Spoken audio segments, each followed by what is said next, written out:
10वां अध्याय। राजा पृथु ने कहा, हे देवर्षि, आपको नमस्कार है। अब कृपा कर आप यह कहिए कि जिस समय भगवान शंकर के माथे का तेज क्षीर सागर में डाल दिया उस समय क्या हुआ। नारद जी ने कहा, हे राजन, जब शंकर जी ने तेज क्षीर सागर में डाल दिया तो वह शीघ्र ही बालक होकर गंगा सागर के संगम पर बैठकर संसार को भय देने वाला रुदन करने लगा। उसके रुदन से समस्त संसार व्याकुल हो उठा। लोकपालों के मन में भी व्याकुलता हुई।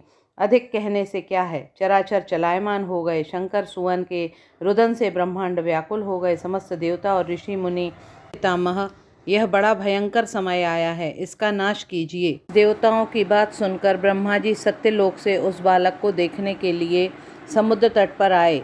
समुद्र ने ब्रह्मा जी को आता देख उन्हें प्रणाम किया और बालक को उठाकर उनकी गोद में दे दिया। तब विस्मित होकर ब्रह्मा जी ने पूछा, हे सागर, तुम शीघ्र बताओ यह बालक किसका है। तब समुद्र ने कहा, हे प्रभु, यह तो मैं नहीं जानता, किंतु मुझे इतना अवश्य ज्ञात है कि यह गंगा सागर के संगम पर प्रकट हुआ है।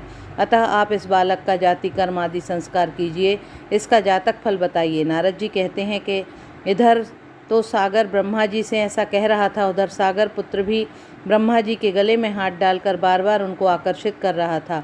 अब तो उसने ब्रह्मा जी का गला जोर से पकड़ा और वे पीड़ित हो नेत्रों से आंसू डालने लगे।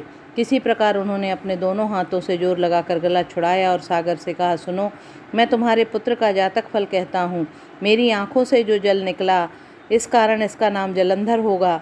यह पैदा होने के साथ ही तरुण हो गया था।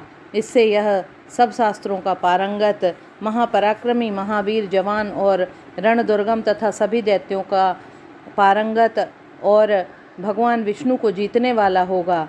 यह कभी भी नहीं हारेगा। एक भगवान शंकर को छोड़कर सबसे आवस्थ होगा। जहाँ से यह उत्पन्न हुआ है फिर वहीं जाएगा। इसकी पत्नी बड़ी पतिव्रता, सौभाग्यशाली, सर्वांग सुंदरी, परम मनोहर, मृदुभाषिणी तथा शील की सागर होगी। नारद जी ने कहा, हे राजन, सागर से यह कहकर ब्रह्मा जी ने शुक्राचार्य को बुलाकर बालक का राज्याभिषेक कराया। फिर अंतर्ध्यान हो गए। अब तो उस बालक को देख सागर बहुत प्रसन्न हुआ और कितने ही उपाय से उसका पालन करके बड़ा किया। फिर कालनेम नामक असुर को बुलाकर उसकी वृंदा नाम की पुत्री से उसका विवाह करा दिया। अब शुक्राचार्य के प्रभाव से वह सब दैत्यों पर राज करने लगा। बोलिए वृंदावन बिहारी लाल की जय।